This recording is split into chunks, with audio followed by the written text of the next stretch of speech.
저는 김대곤입니다. 올해 69살이 되었어요.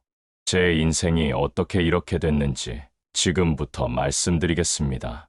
많은 분들이 제 이야기를 들으시고 위로받으셨다고 하니 저도 용기를 내어 처음부터 차근차근 들려드리려 합니다.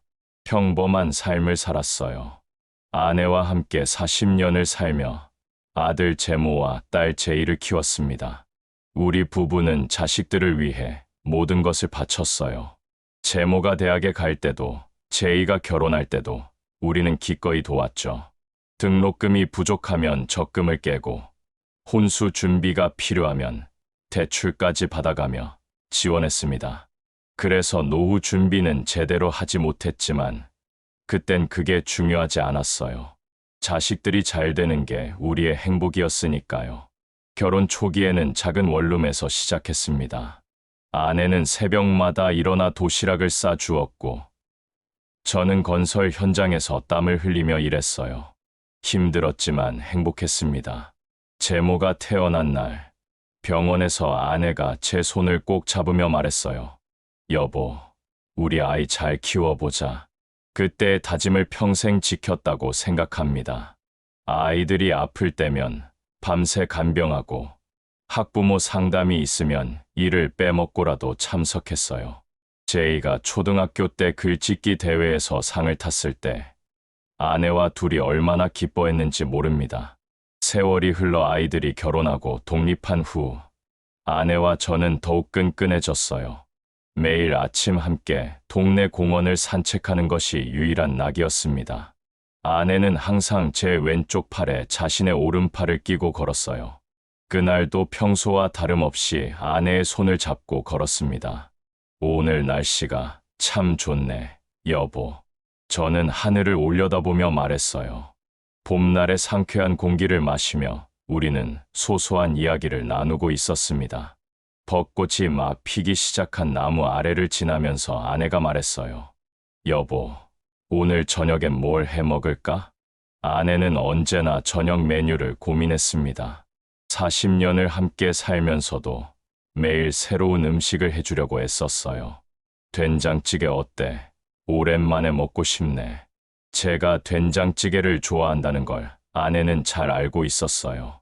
결혼 초기부터 아내가 끓여주는 된장찌개는 제가 가장 사랑하는 음식이었습니다. 그래, 맛있게 끓여줄게. 두부도 넣고 호박도 넣어서.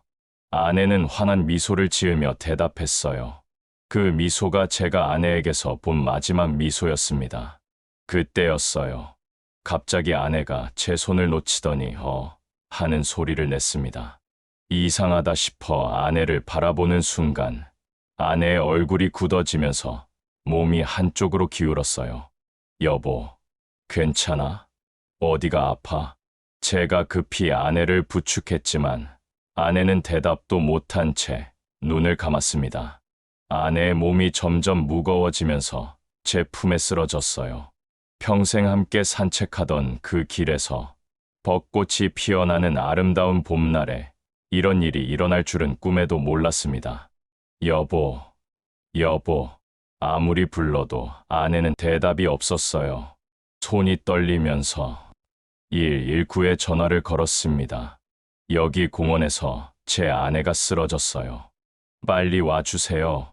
구급차를 부르는 동안 제 손은 떨리고 있었어요. 아내의 손은 차갑게 식어가고 있었고 숨소리도 점점 약해지고 있었습니다.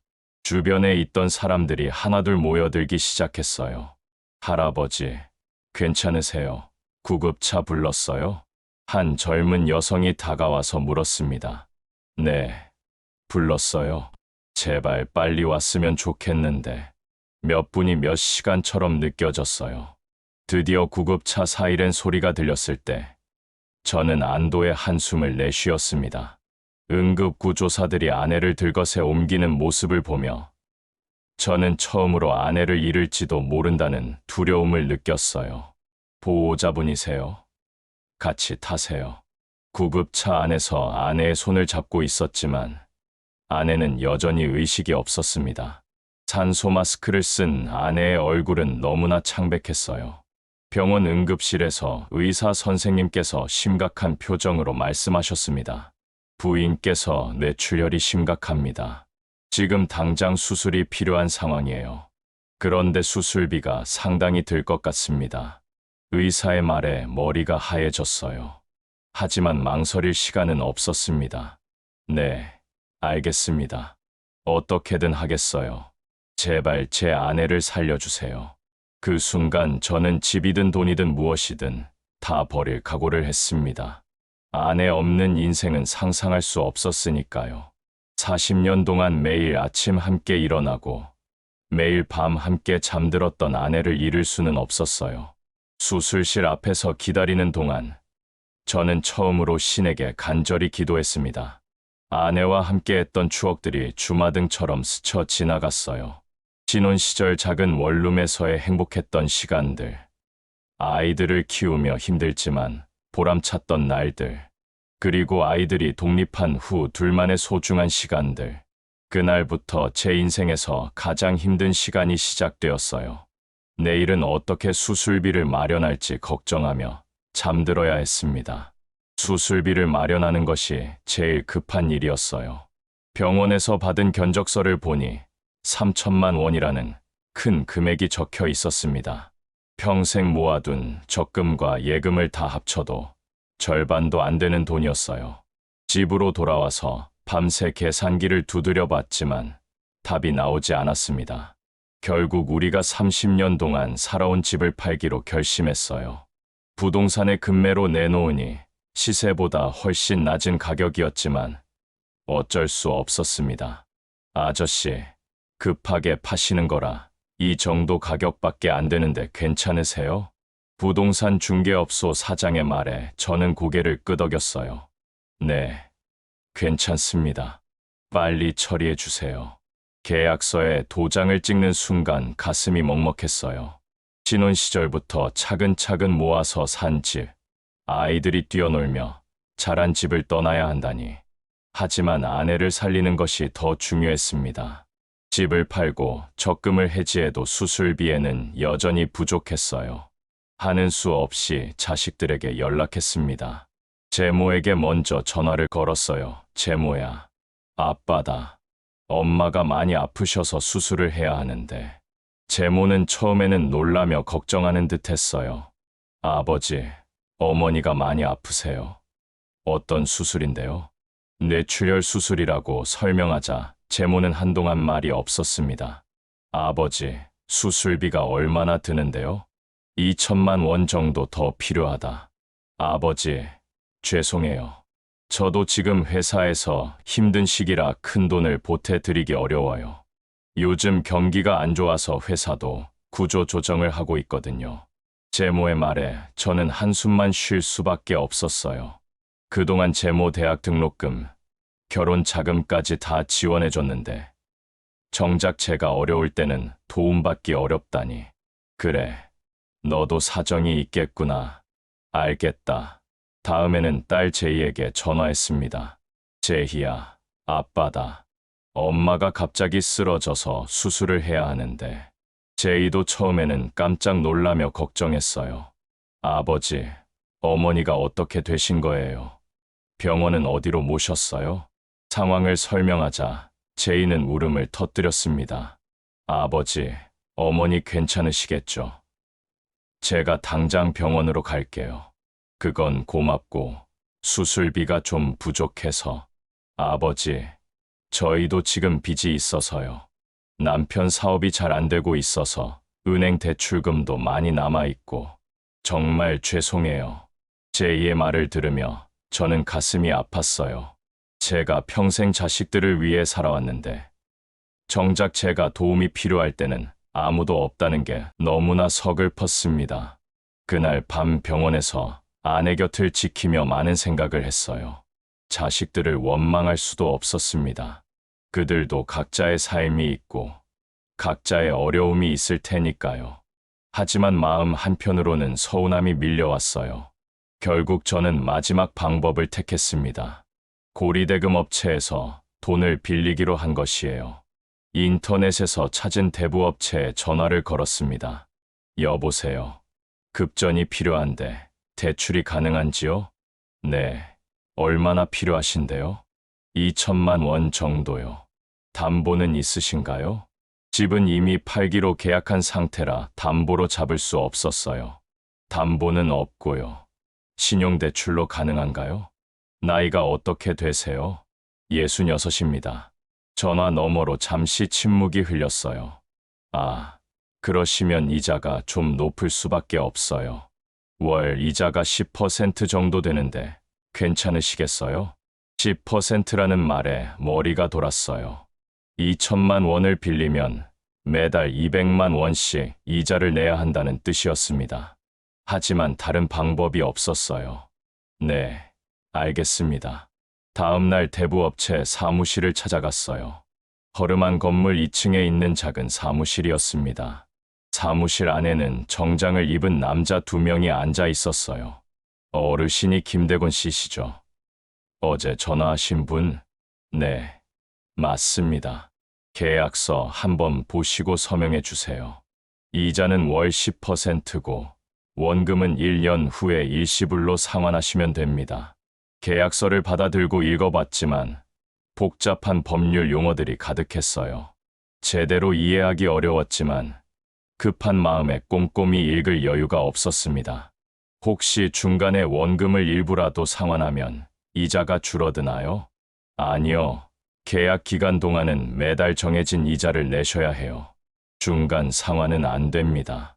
가혹한 조건이었지만 선택의 여지가 없었어요.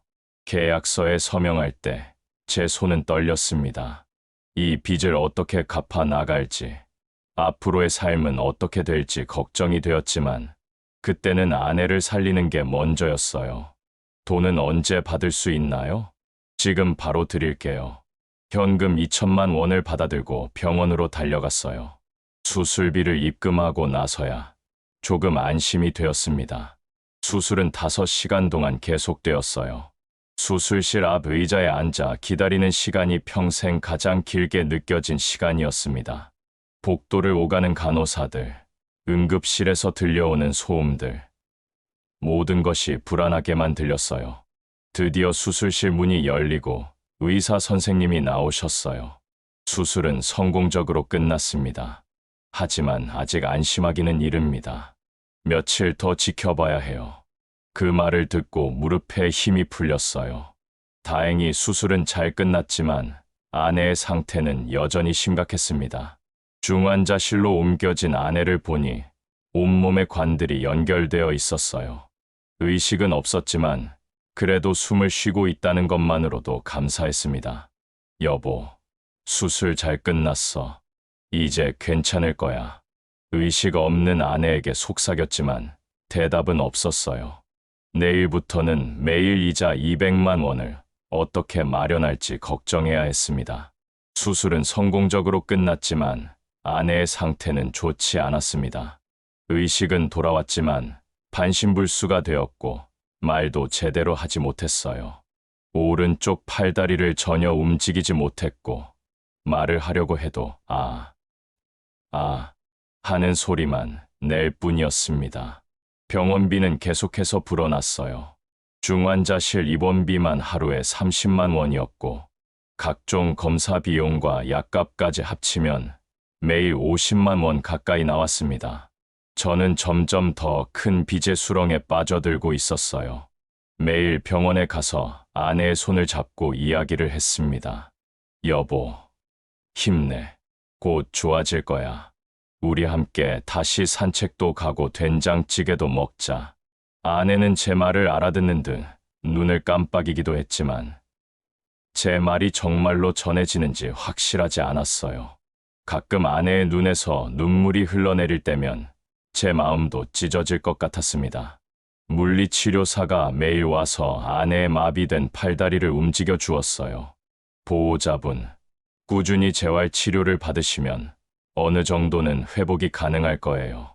하지만 시간이 많이 걸립니다.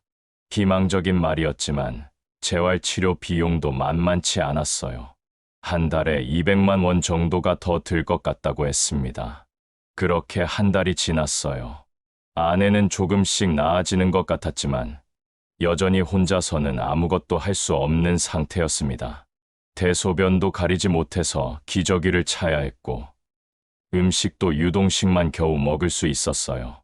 어느 날 간병인 아주머니가 저에게 말했습니다. 어르신, 집에서 돌보시는 것도 생각해 보세요. 병원비가 너무 많이 나오잖아요. 집에서 돌보는 것도 방법이었지만 저 혼자서는 도저히 감당할 수 없을 것 같았어요. 24시간 누군가 옆에서 지켜봐야 하는 상태였으니까요. 그런데 더 큰 문제가 생겼어요. 고리대금 업체에서 전화가 왔습니다. 김대곤 씨, 이번 달 이자 입금 안 되었는데요. 언제쯤 입금하실 건가요? 죄송합니다. 조금만 더 기다려 주세요. 곧 입금하겠습니다. 우리도 사업하는 사람들이라 이해해 드리고 싶지만 약속은 지켜야죠. 이번 주까지만 기다리겠습니다. 전화를 끊고 한숨을 내쉬었어요. 이자 200만 원을 도저히 마련할 방법이 없었습니다. 집은 이미 팔았고 적금도 다 해지했어요.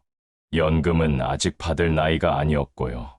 하는 수 없이 다시 자식들에게 연락했습니다. 이번에는 직접 만나서 이야기하기로 했어요. 재모를 만나기 위해 그의 회사 근처 카페로 갔습니다. 오랜만에 보는 아들의 모습은 많이 피곤해 보였어요.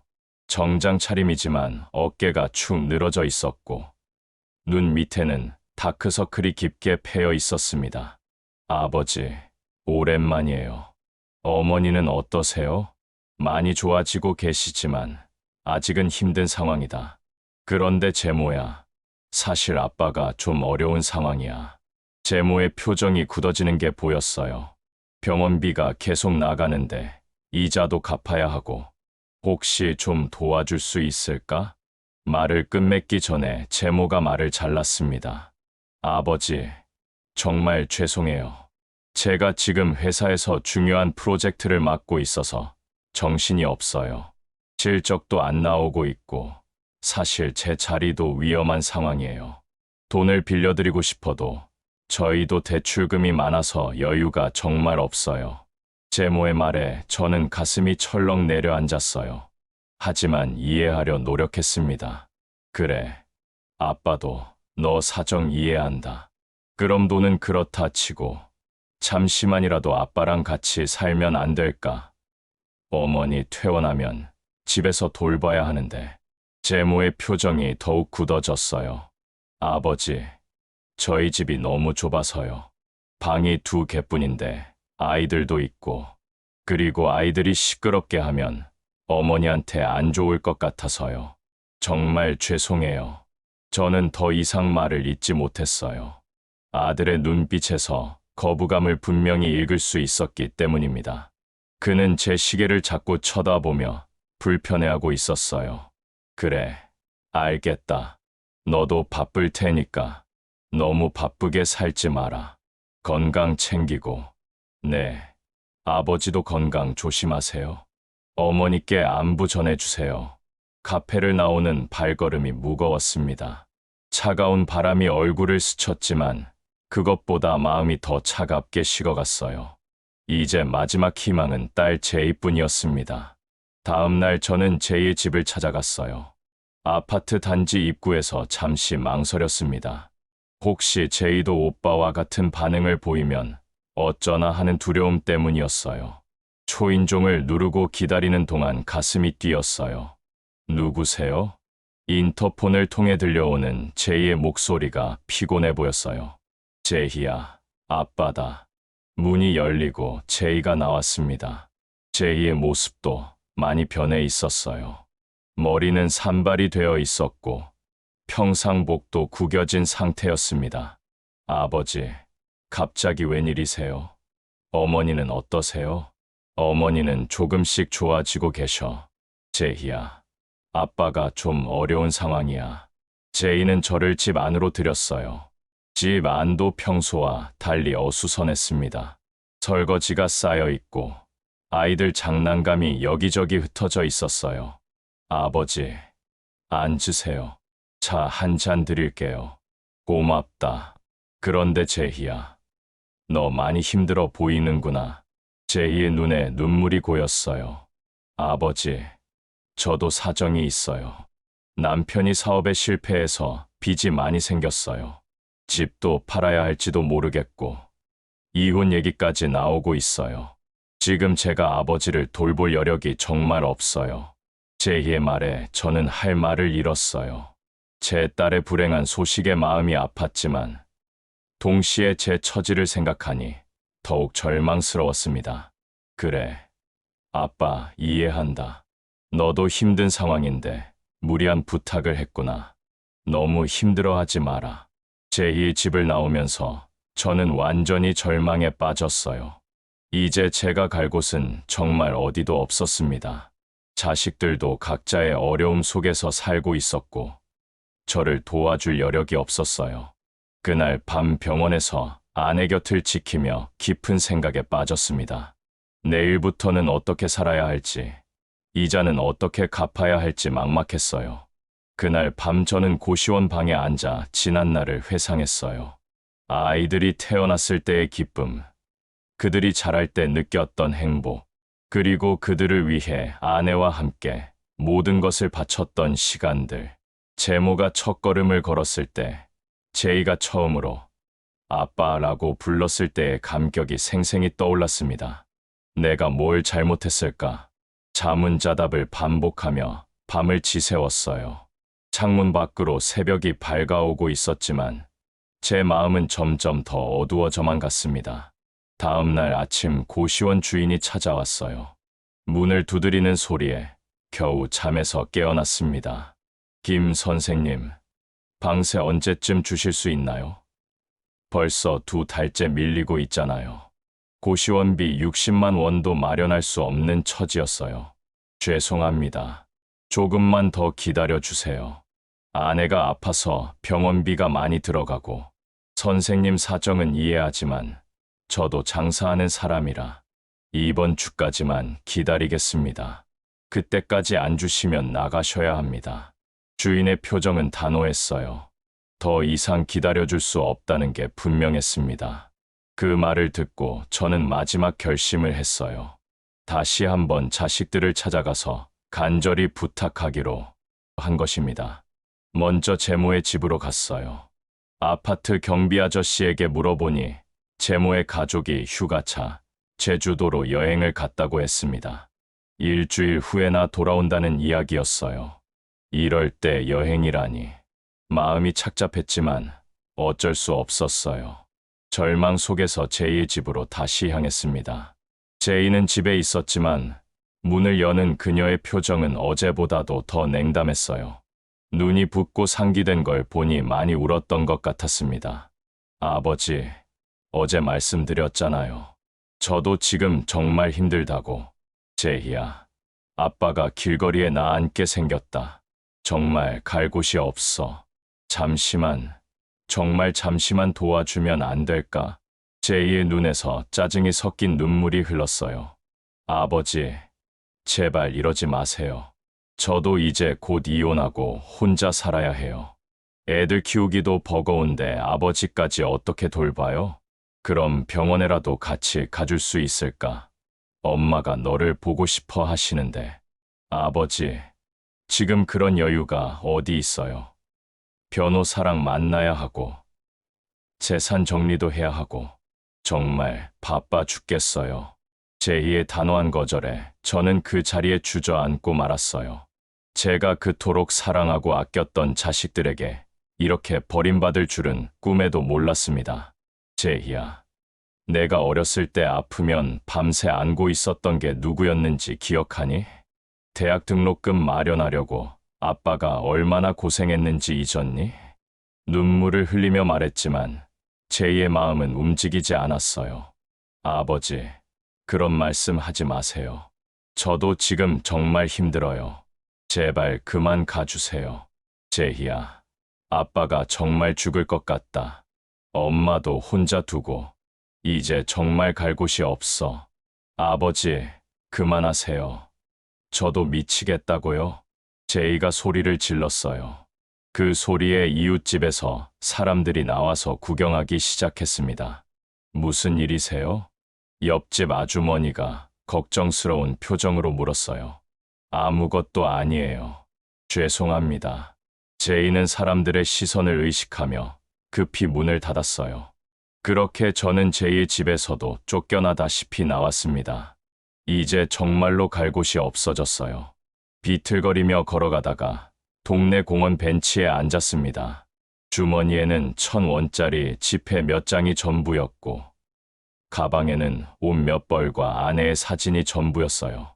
여보, 내가 어쩌다 이 지경이 됐을까? 아내의 사진을 보며 중얼거렸어요. 사진 속 아내는 환하게 웃고 있었습니다. 작년 결혼 기념일에 찍은 사진이었어요. 그때 갑자기 하늘에서 비가 내리기 시작했어요. 봄비였지만 차가웠습니다.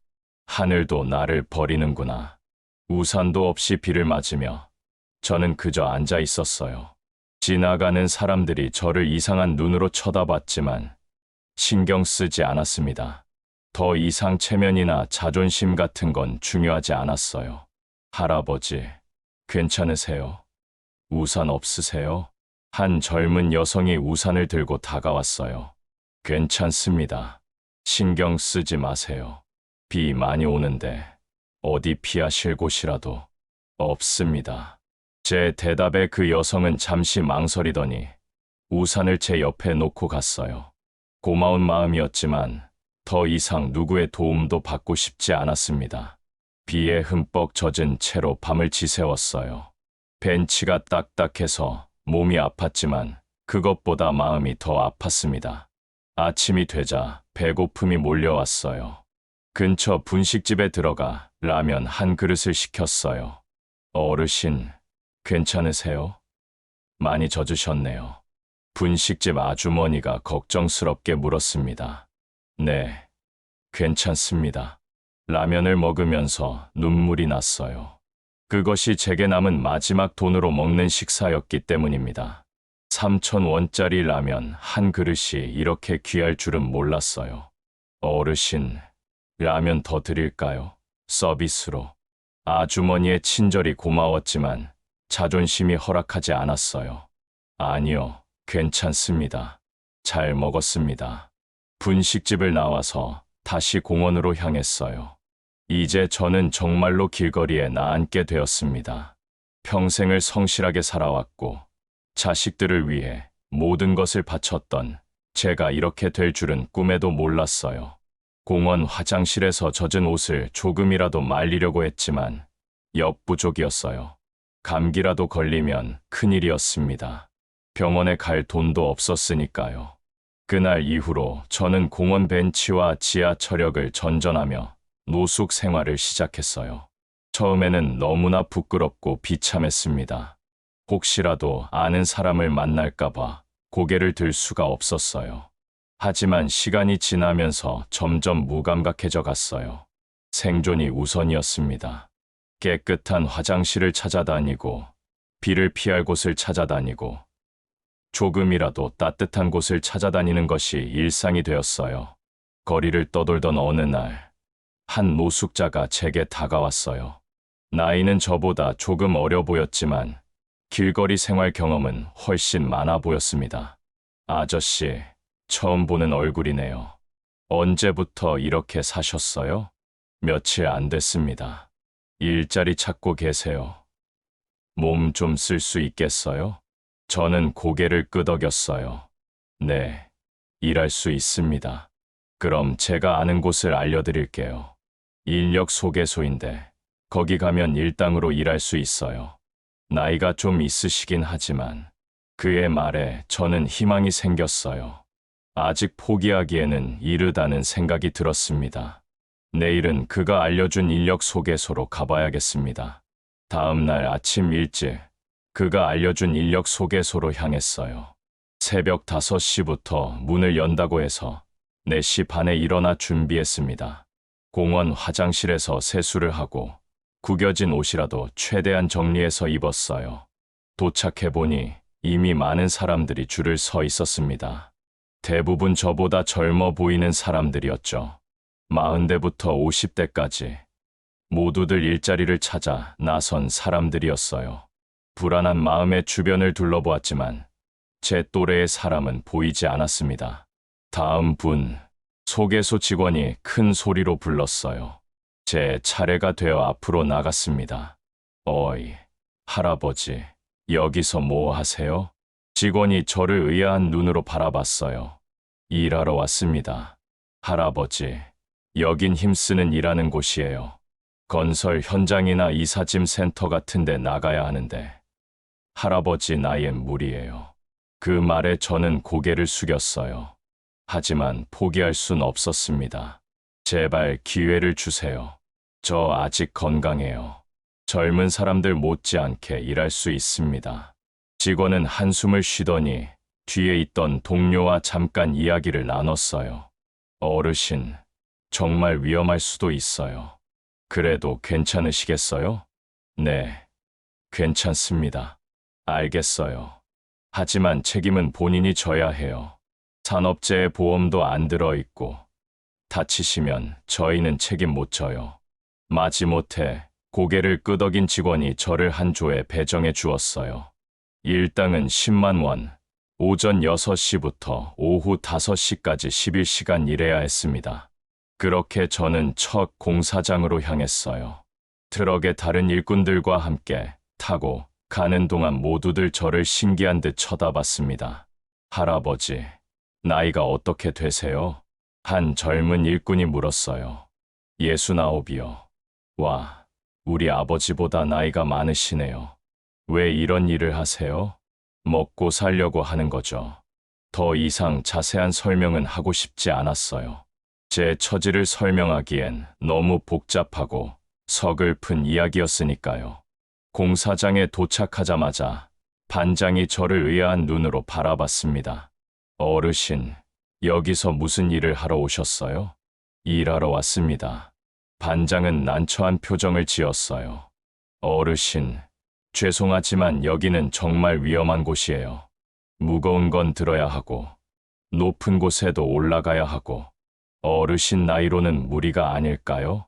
저는 간곡히 부탁드렸습니다. 제발 기회를 주세요.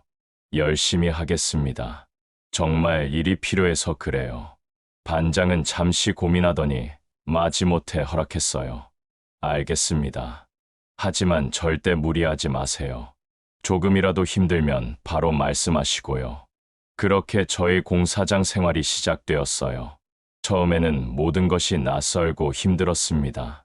무거운 철근을 나르고 시멘트 포대를 옮기고 땅을 파는 일. 1시간만 일해도 온몸이 쑤시고 아팠어요. 젊은 동료들은 처음엔 저를 의아한 눈으로 바라봤습니다. 할아버지, 무리하지 마세요. 저희가 할게요. 할아버지, 그건 너무 무거워요. 제가 대신 들게요. 친절한 말이었지만 저에게는 상처가 되었어요. 제가 쓸모없는 사람이라는 걸 확인받는 것 같았습니다. 하지만 저는 묵묵히 제 일을 해 나갔어요. 포기할 순 없었습니다. 이 일을 잃으면 다시 거리로 나가야 한다는 생각에 더욱 열심히 일했어요. 점심시간이 되자 모든 일꾼들이 도시락을 꺼내 먹기 시작했어요. 저는 도시락이 없어서 편의점에서 산 삼각김밥 하나로 때웠습니다. 할아버지, 도시락 안 싸오셨어요? 한 일꾼이 물었어요. 집이 멀어서 그냥 이걸로 때우는 거예요. 이거 드세요. 그는 자신의 도시락에서 김치와 반찬을 조금씩 덜어서 제게 주었어요. 고맙습니다. 눈물이 날 것 같았어요. 이런 작은 친절이 이렇게 고마울 줄 몰랐습니다. 오후 작업이 시작되자 몸은 더욱 힘들어졌어요. 허리는 끊어질 것 같고 다리는 후들거렸습니다. 하지만 참아야 했어요. 김 어르신, 쉬엄쉬엄 하세요. 너무 무리하시면 안 돼요. 반장의 걱정 어린 목소리가 들렸지만 저는 계속 일했습니다. 쉬는 모습을 보이면 내일 일감을 주지 않을까봐 두려웠어요. 날이 갈수록 몸은 점점 더 힘들어졌어요. 하지만 동시에 조금씩 일에 익숙해지기 시작했습니다. 처음엔 버거웠던 일들도 이제는 어느 정도 할 수 있게 되었어요. 그래도 여전히 매일이 도전의 연속이었습니다. 특히 비 오는 날은 더욱 힘들었어요. 미끄러운 바다, 무거워진 자재들, 젖은 옷으로 인한 불쾌감. 하지만 저는 포기하지 않았습니다. 오늘은 쉬세요. 날씨가 안 좋아서 위험해요. 반장의 말에도 저는 고개를 저었어요. 괜찮습니다. 일할 수 있습니다. 어르신, 정말 대단하세요. 젊은 사람들도 비 오는 날엔 쉬고 싶어 하는데, 반장이 감탄했지만 저에게는 선택의 여지가 없었어요. 하루라도 일을 못하면 그날은 굶어야 했으니까요. 그렇게 하루하루를 버텼습니다. 비록 힘들고 고된 나날이었지만 적어도 제 힘으로 살아가고 있다는 자부심이 있었어요. 매일 저녁 10만 원을 받아들 때면 뿌듯한 마음이 들었습니다. 젊은 일꾼들 사이에서 저는 항상 외톨이였어요. 일하는 모습을 볼 때마다 불편해하는 눈치였습니다. 할아버지, 그 무거운 걸 왜 혼자 드세요? 저희가 할게요.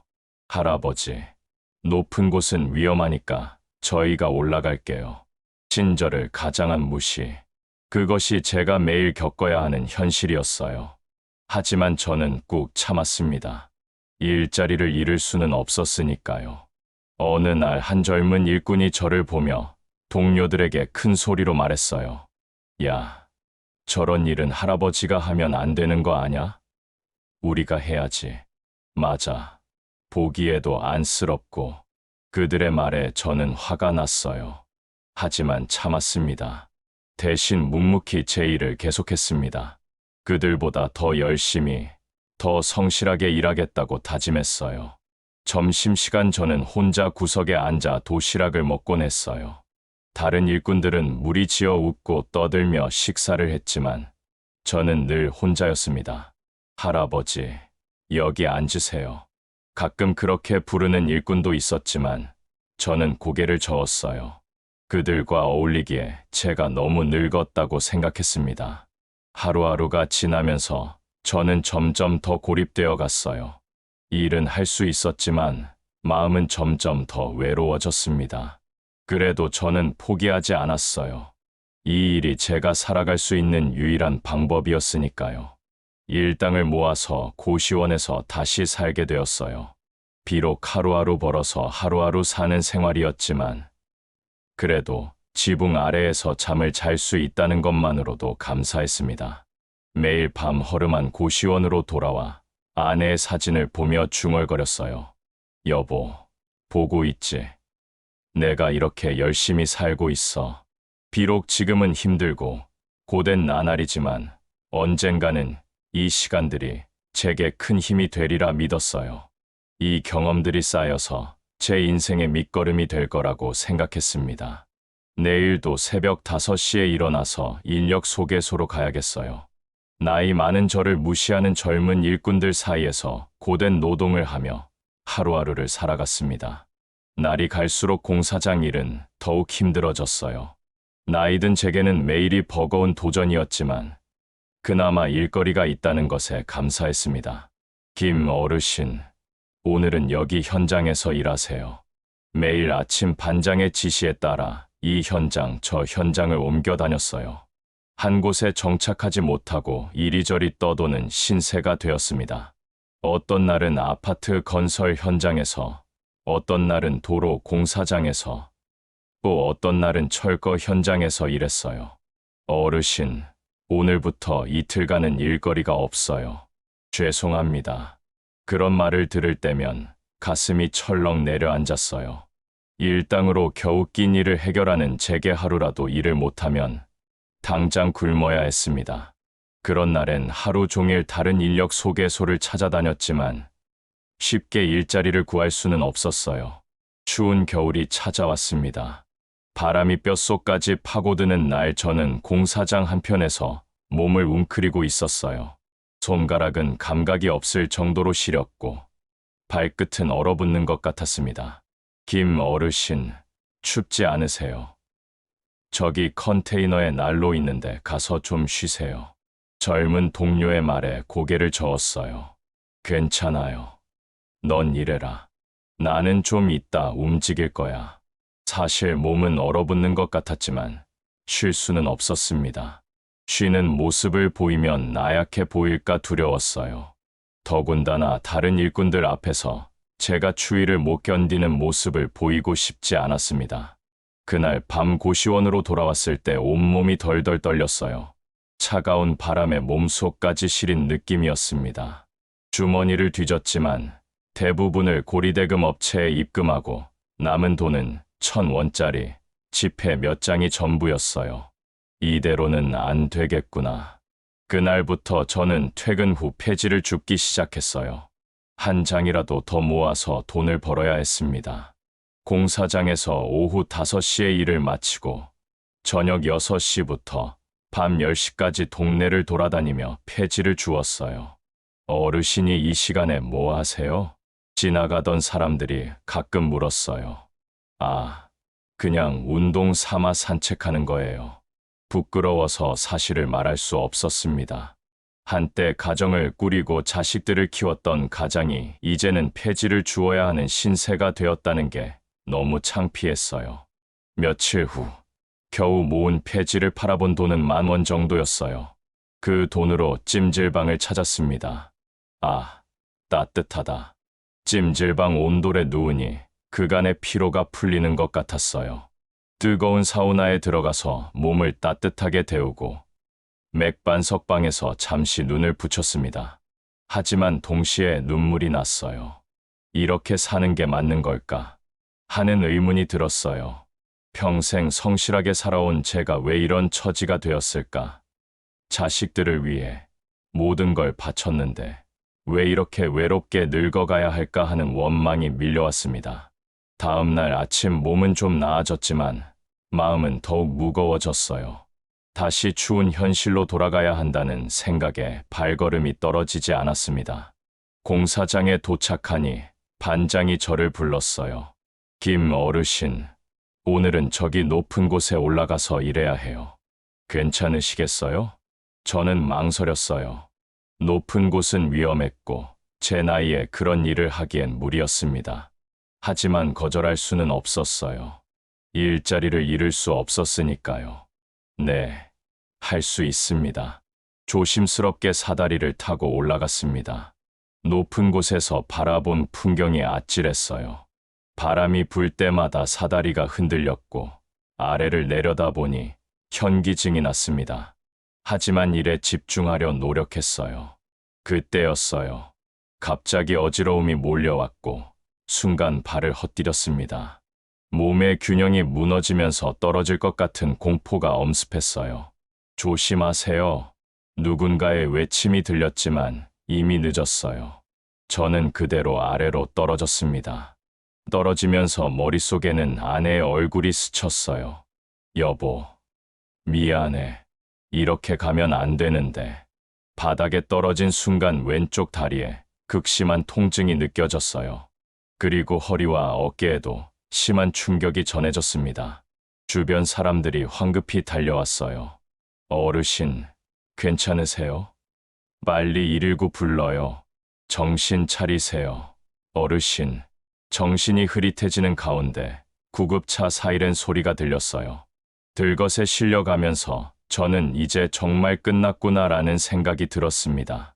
병원에 도착해서야 정신을 차렸어요. 의사가 다가와 상태를 설명했습니다. 다행히 큰 골절은 없습니다. 하지만 인대가 늘어나고 타박상이 심해서 당분간 움직이기 힘들 거예요. 최소 한 달은 안정을 취하셔야 합니다. 그 말에 저는 가슴이 덜컥 내려앉았어요. 일을 못한다는 건 곧 생계가 끊긴다는 뜻이었습니다. 퇴원하시면 치료비를 내셔야 합니다. 간호사의 말에 저는 난감해졌어요. 1,000원짜리 지폐 몇 장이 전부였으니까요. 혹시 나중에 갚을 수 있을까요? 간호사는 난처한 표정을 지었어요. 죄송합니다만 그건 어려울 것 같아요. 병원 규정이 그렇게 되어 있어서. 결국 저는 제대로 된 치료도 받지 못한 채 병원을 나왔어요. 다리는 여전히 아팠지만 그것보다 마음이 더 아팠습니다. 그날 이후로 저의 생활은 더욱 힘들어졌어요. 다친 다리 때문에 공사장 일은 할 수 없었고 그나마 하던 폐지 줍는 일도 제대로 하지 못했습니다. 김 어르신, 많이 좋아지셨어요? 언제쯤 일하러 오실 수 있을까요? 가끔 반장에게서 전화가 왔지만 저는 대답할 수 없었어요. 언제 다시 일할 수 있을지, 아니 다시 일할 수는 있을지조차 확신할 수 없었습니다. 날이 갈수록 생활은 더욱 궁핍해졌어요. 고시원비를 내지 못해 쫓겨날 위기에 처했고 끼니를 거르는 일도 잦아졌습니다. 김 씨, 이번 달 고시원비는 언제쯤 주실 수 있나요? 주인의 재촉에 저는 고개를 숙일 수밖에 없었어요. 죄송합니다. 조금만 더 기다려 주세요. 하지만 언제까지 기다려 달라고 할 수 있을까요? 저 자신도 앞날이 보이지 않았어요. 결국 저는 또다시 추운 겨울밤에 거리를 헤매게 되었습니다. 다친 다리를 절뚝거리며 폐지를 주워 겨우 끼니를 해결했어요. 그나마 폐지를 팔아본 돈으로 가끔 찜질방에서 하룻밤을 보내는 것이 유일한 위안이었습니다. 찜질방 온돌에 누우면 잠시나마 현실을 잊을 수 있었어요. 하지만 그것도 잠시, 다음 날이면 다시 추운 현실로 돌아가야 했습니다. 점점 더 깊은 절망에 빠져갔어요. 이제는 희망조차 보이지 않았습니다. 매일 밤 잠들기 전 내일 아침에 눈을 뜨지 않았으면 좋겠다고 생각했어요. 내일은 또 어떤 하루가 될지 두려웠습니다. 여보, 나 너무 힘들어. 이제 그만 포기해도 될까? 아내의 사진을 보며 중얼거렸어요. 하지만 그때마다 아내의 목소리가 들리는 것 같았습니다. 여보, 힘내. 아직 포기하기엔 일러. 그 목소리에 힘을 내어 하루하루를 버텼어요. 하지만 현실은 나아질 기미가 보이지 않았습니다. 어느 날 길을 걷다가 우연히 거울에 비친 제 모습을 보았어요. 초라하고 말라빠진 노인의 모습이 거기 있었습니다. 머리는 산발이 되어 있었고 옷은 구겨지고 더러워져 있었어요. 얼굴에는 깊은 주름이 패여 있었고 눈은 생기를 잃어가고 있었습니다. 그 모습을 보며 저는 깊은 한숨을 내쉬었어요. 내가 언제부터 이렇게 됐을까? 그 순간 지나가던 젊은이들이 저를 힐끗 보더니 수근거렸어요. 저 할아버지 좀 봐. 왜 저러고 사시나? 정말 안쓰럽네. 자식들은 뭐 하는 거야? 그 말에 가슴이 찢어지는 것 같았어요. 한때는 저도 꿈과 희망이 있었고 가족을 위해 열심히 살았던 사람이었는데 이제는 그저 길거리를 떠도는 늙은이에 불과했습니다. 세상은 저를 버렸고 저 역시 세상에 대한 희망을 잃어가고 있었어요. 그날 밤 저는 한강 다리 위에 서 있었습니다. 차가운 강물을 바라보며 모든 것을 포기하고 싶다는 생각이 들었어요. 이렇게 힘들게 살아서 뭐 하나. 아무도 저를 필요로 하지 않는데 계속 살아서 뭐 하나 하는 생각이 들었습니다. 여보, 미안해. 더 이상 견딜 수가 없어. 바람이 차갑게 불어왔어요. 한 발만 더 내디디면 모든 고통이 끝날 것 같았습니다. 하지만 그때 문득 아들 제모와 딸 제이의 얼굴이 떠올랐어요. 그들이 어렸을 때의 모습, 제가 안고 재우던 모습, 아픈 날 간병해주던 모습들이 주마등처럼 지나갔습니다. 아버지가 이렇게 끝내면 안 되지. 눈물을 흘리며 다리를 내려왔어요. 아직은 포기할 수 없었습니다. 비록 지금은 절망 속에 있지만 언젠가는 다시 일어설 수 있을 거라는 작은 희망을 붙잡았어요. 그렇게 저는 또 하루를 버텼습니다. 내일은 어떻게 될지 모르지만 오늘 하루만큼은 살아내기로 했어요. 비록 깊은 절망 속에 있지만 그 속에서도 희망의 끈을 놓지 않으려 했습니다. 다음 날 아침, 저는 공사장으로 향했어요. 다리는 여전히 아팠지만 일을 하지 않으면 당장 굶어야 했기 때문에 아픔을 참았습니다. 김 어르신, 오늘은 괜찮으세요? 무리하지 마세요. 반장의 걱정 어린 목소리가 들렸지만 저는 괜찮다고 대답했어요. 네, 걱정 마세요. 일할 수 있습니다. 하지만 마음과 달리 몸은 한계에 다다르고 있었어요. 무거운 자재를 나르던 중 갑자기 현기증이 났습니다. 눈앞이 캄캄해지면서 몸에 힘이 빠졌어요. 어르신, 조심하세요. 누군가의 외침이 들렸지만 이미 늦었어요. 저는 그대로 쓰러지고 말았습니다. 정신을 차렸을 때 제 옆에는 한 청년이 있었어요. 그는 걱정스러운 눈빛으로 저를 바라보고 있었습니다. 나이는 30 초반쯤 되어 보였고 얼굴에는 진심 어린 걱정이 배어 있었어요. 할아버지, 정신이 드세요? 괜찮으세요? 저는 겨우 고개를 끄덕였어요. 네, 괜찮습니다. 청년은 안도의 한숨을 내쉬었습니다. 다행이에요. 너무 걱정했어요. 제가 병원으로 모셔다 드릴게요. 저는 황급히 손사래를 쳤어요. 아니에요. 병원엔 병원비가. 청년은 제 말을 가로막았습니다. 걱정 마세요. 제가 해결할게요. 그의 진심 어린 목소리에 저는 더 이상 거절할 수 없었어요. 청년은 저를 부축해서 그의 차에 태웠습니다. 차 안에서 그는 자기소개를 했어요. 제 이름은 강민수입니다. 근처에서 작은 식당을 운영하고 있어요. 아, 그렇군요. 근데 왜 공사장에서 일하시나요? 아, 식당 쉬는 날에 가끔 와서 일해요. 추가 수입도 벌고 운동도 할 겸이요. 그의 말에 저는 감탄했어요. 젊은 나이에 식당을 운영하면서도 쉬는 날에 공사장 일을 하다니. 정말 성실한 청년이었습니다. 병원에 도착해서 검사를 받았어요. 다행히 큰 문제는 없었지만 의사는 당분간 무리한 일은 하지 말라고 당부했습니다. 과로와 영양실조 증상이 보입니다. 충분한 휴식과 영양 섭취가 필요해요. 할아버지, 걱정 마세요. 제가 병원비는 다 냈어요. 민수 씨의 말에 저는 눈물이 났어요. 고맙습니다. 하지만 어떻게 갚아야 할지. 아니에요. 갚으실 필요 없어요. 대신 제 부탁 하나만 들어주세요. 네. 무슨 부탁인가요? 제 식당에서 일해주세요. 지금 일손이 부족해서요. 저는 놀라서 그를 바라봤어요. 하지만 전 요리를 해본 적이 없어요. 괜찮아요. 제가 가르쳐 드릴게요. 그리고 주방 보조부터 시작하시면 돼요. 민수 씨의 제안에 저는 망설였습니다. 하지만 그의 진심 어린 눈빛을 보니 거절할 수 없었어요. 알겠습니다. 열심히 하겠습니다. 그렇게 저는 민수 씨의 식당에서 일하게 되었어요. 처음에는 모든 것이 서툴렀지만 민수 씨는 인내심을 가지고 저를 가르쳐 주었습니다. 김 어르신, 이렇게 하시면 돼요. 천천히 하세요.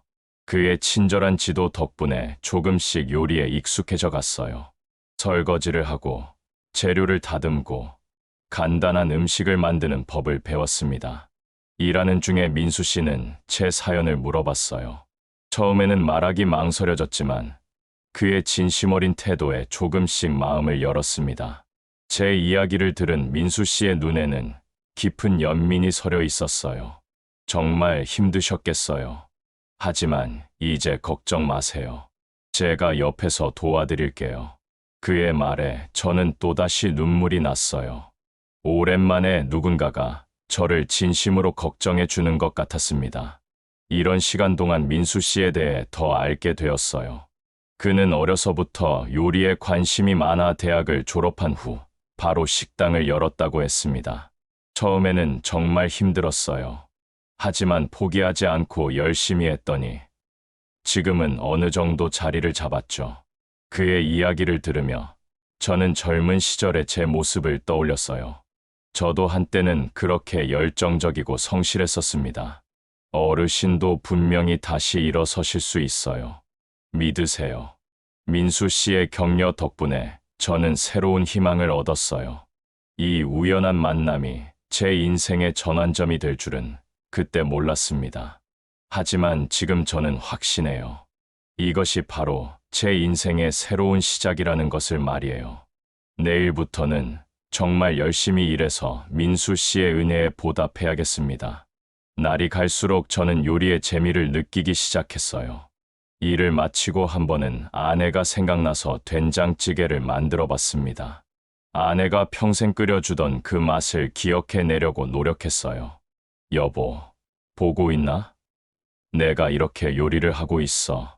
민수가 제가 만든 된장찌개를 맛보더니 눈을 크게 떴어요. 와, 어르신, 이거 정말 맛있어요. 어디서 이런 솜씨를 배우셨어요? 글쎄요.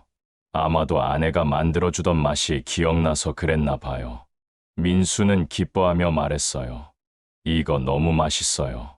조금만 수정하면 메뉴에 넣어도 되겠는데요? 그 말에 저는 가슴이 뭉클해졌어요. 이제야 제가 무언가 의미 있는 일을 하고 있다는 느낌이 들었습니다. 그렇게 해서 제가 만든 첫 요리가 메뉴에 올랐어요. 할아버지의 특별 된장찌개라는 이름으로 말이에요. 손님들의 반응은 기대 이상이었습니다. 이 된장찌개 정말 맛있어요. 비법이 뭐예요? 특별한 비법은 없어요. 그저 정성껏 만들 뿐이죠. 날이 갈수록 제 요리를 찾는 손님들이 늘어났어요.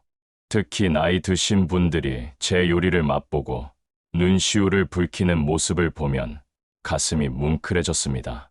할아버지, 이 맛이 바로 제가 그리워하던 어머니의 맛이에요.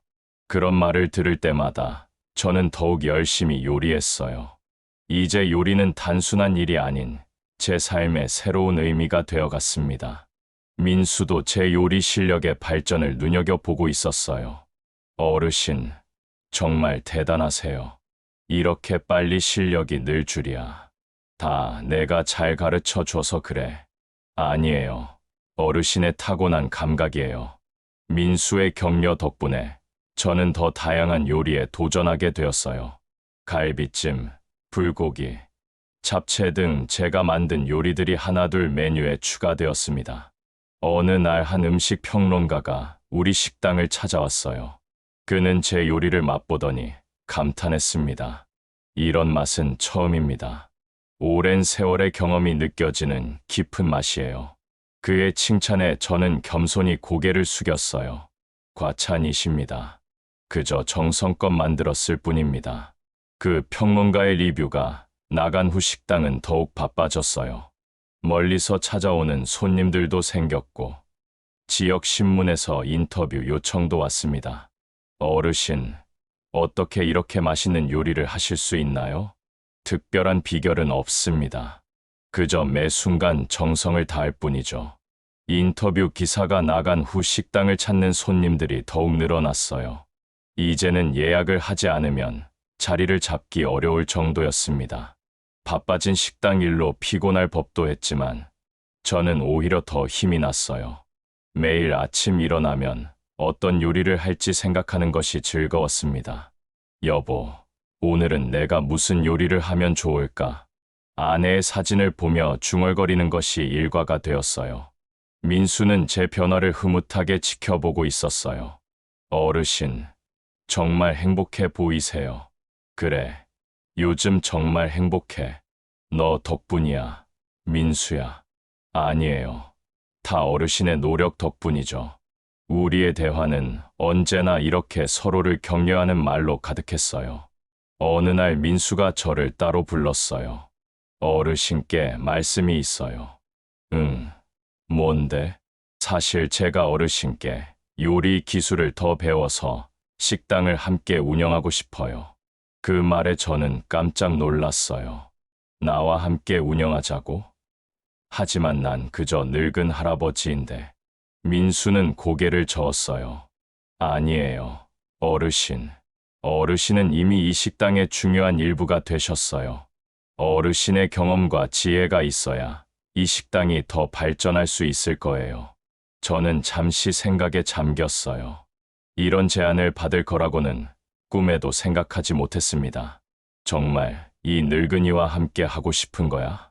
네, 어르신, 제 진심이에요. 민수의 진지한 눈빛을 보며 저는 결심했어요. 알겠어, 민수야. 함께 해보자고. 그렇게 저는 식당의 공동 운영자가 되었어요. 이제는 단순히 요리만 하는 것이 아니라 식당 운영 전반에 참여하게 되었습니다. 어르신, 이번에 새로운 메뉴를 개발해 보는 건 어떨까요? 그래, 좋은 생각이야. 옛날 시골에서 먹던 음식들을 현대적으로 재해석해 보는 건 어떨까? 이렇게 새로운 아이디어를 나누고 실천하는 과정이 즐거웠어요. 식당은 점점 더 발전해 갔고, 저희 인생도 새로운 국면을 맞이했어요. 한때 길거리에서 폐지를 줍던 제가 이제는 성공한 식당의 공동 운영자가 되다니 꿈만 같았습니다. 그런데 어느 날 평소와 다름없이 식당에서 일하고 있을 때였어요. 민수가 조심스럽게 다가와 말했습니다. 어르신, 손님이 오셨어요. 아드님이신 것 같아요. 그 말에 저는 순간 굳어버렸어요. 오랫동안 못 봤던 아들 제모의 얼굴이 떠올랐습니다. 괜찮으세요? 만나보시겠어요? 민수의 물음에 저는 망설였어요. 하지만 결국 고개를 끄덕였습니다. 그래, 만나보자. 홀로 나가자 제모가 서 있었어요. 그의 모습은 제가 기억하던 것과는 달랐습니다. 눈가에 주름이 깊게 패여 있었고 머리카락도 많이 휘어져 있었어요. 아버지, 제모의 목소리가 떨렸어요. 왜 왔니? 제 목소리는 여전히 차가웠어요. 아버지, 정말 죄송합니다. 방송을 보고 아버지께서 겪으신 일들을 알게 되었어요. 제모의 눈에 눈물이 고였어요. 이제 와서 뭘 어쩌겠다고? 용서해 주세요, 아버지. 제가 너무 이기적이었습니다. 제모는 그 자리에서 무릎을 꿇었어요. 주변 손님들이 우리를 쳐다보기 시작했습니다. 일어나라. 여기서 이러지 마라. 아버지께 용서받기 전엔 일어날 수 없습니다. 저는 한숨을 내쉬었어요. 나중에 다시 오너라. 지금은 일하는 중이다. 제모는 눈물을 흘리며 일어섰어요. 네, 아버지, 다시 오겠습니다. 꼭 용서받고 싶습니다. 다음 날에는 딸 제이가 찾아왔어요. 그들의 진심 어린 사과를 보며 제 마음도 조금씩 누그러졌습니다. 아버지, 저희가 해드릴 수 있는 게 있을까요? 제이가 조심스럽게 물었어요. 그래, 너희 어머니 산소에 함께 가보는 게 어떨까? 다음 주 일요일, 우리는 함께 아내의 산소를 찾았어요. 오랜만에 가족이 함께 모인 자리였습니다. 여보, 우리 아이들이 왔어. 이제 화해의 길을 걷고 있다네. 묘비 앞에서 중얼거리는 제 모습을 보며 제모와 제이는 눈물을 흘렸어요. 그래, 이제 다 잊자. 새로 시작하자. 제 말에 제모와 제이는 저를 꼭 안았어요. 우리 셋은 한동안 그렇게 서로를 끌어안은 채 울었습니다. 그날 이후로 우리 가족은 조금씩 회복되어 갔어요. 제모와 제이는 주말마다 식당을 찾아와 일을 돕기 시작했고, 손주들과도 자주 시간을 보냈습니다. 매일 밤 잠들기 전 아내의 사진을 보며 중얼거려요. 여보, 보고 있지? 우리 가족이 다시 하나가 되었어. 당신이 그토록 바라던 일이 이루어졌어. 이제 저는 진정한 성공을 이루었다고 생각해요. 물질적인 성공도 중요하지만 가족과의 화해와 용서야말로 제 인생 최고의 성공이라고 믿습니다. 앞으로도 우리 가족은 서로를 이해하고 사랑하며 함께 걸어갈 거예요. 이것이 바로 제가 꿈꾸던 진정한 행복이자 제 인생의 새로운 시작입니다. 내일 아침에는 손주들이 좋아하는 계란찜을 만들어서 함께 아침을 먹어야겠어요.